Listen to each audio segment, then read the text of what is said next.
Hello, Jenny Hall here for Ink on 3. Today I have a Slimline Sunset look to share with you. I'm going to use the Roses in Bloom stamp set from the Ink on 3 shop. Now here is just 2 colors that we're going to use to achieve this beautiful sunset. I have started off with a piece of vanilla cardstock. Any color will work. This is what I had on hand. I made one side of it with yellow bee sting ink and the other with sweet petunia pink ink, and these are both Atelier inks from the Ink on 3 shop.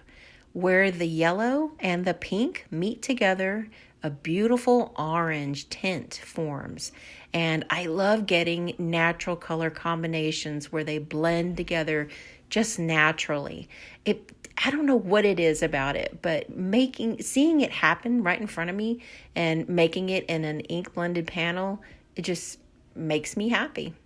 So I am going to use a rectangle die to cut this down just a little bit so that the card base shows through.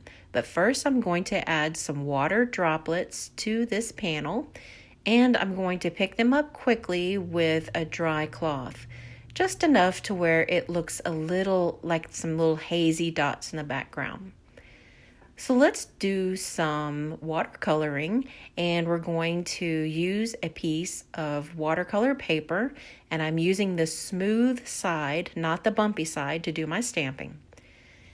Here is the Juicy ink pad from Ink on 3, and I first treated the watercolor paper with an anti-static bag. And I'm going to move the paper around and get as many roses stamped on this as I can. I'm not looking to get the entire image stamped on the paper because I want the finished product to be looking like a rose garden, like a snapshot from a rose garden. And so the roses are going to kind of come up from the bottom of the slimline card, and like from the bottom edge. And so having all of them like be completely stamped would only mean that I have to cut some of it off in the end.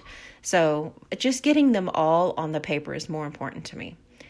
So I'm going to use some Gold Rush embossing powder from the Ink on 3 shop.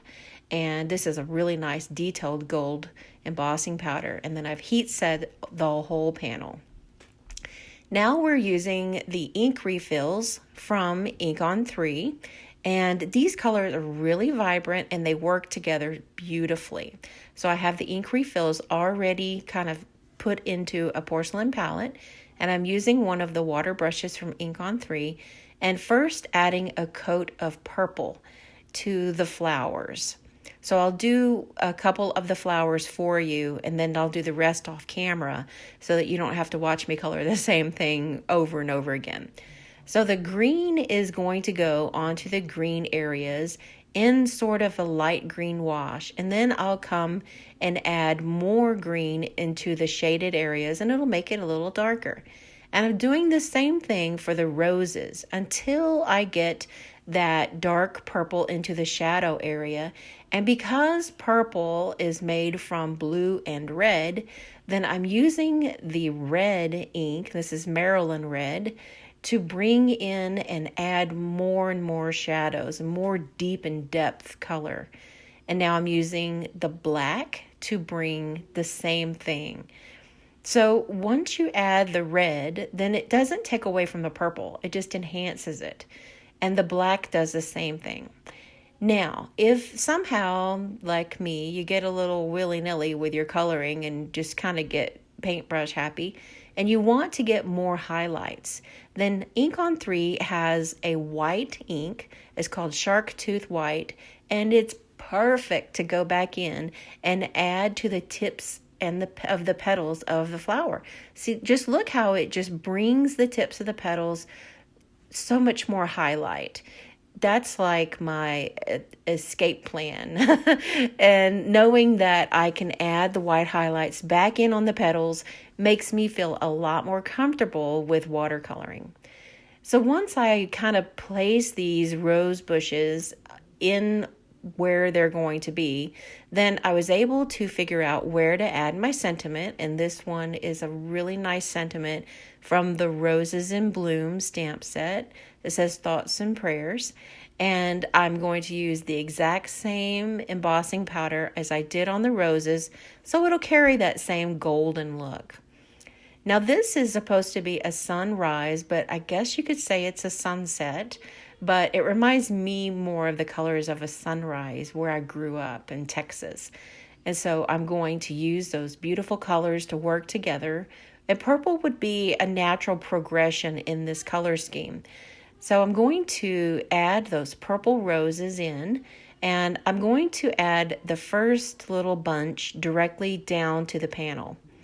Now the next one I'm going to add on some foam adhesive so that I can pop that up and give it the look of dimension and place it where it kind of crisscrosses over the first set.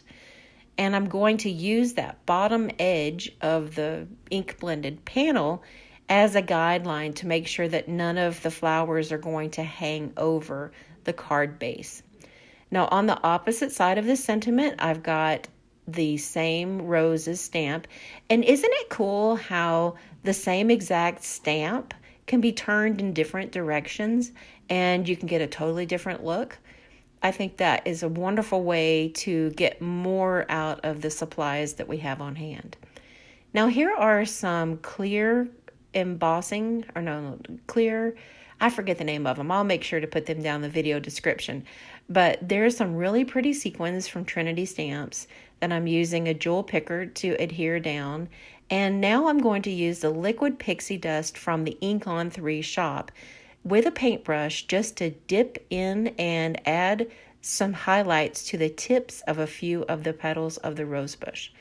And to carry through the gold look, I've got a gold paint marker here. If you've ever used one, you know you have to kind of prime it first by pushing it down. And then you just kind of touch it down. And these paint markers are something that a lot of us crafters have on hand but don't use.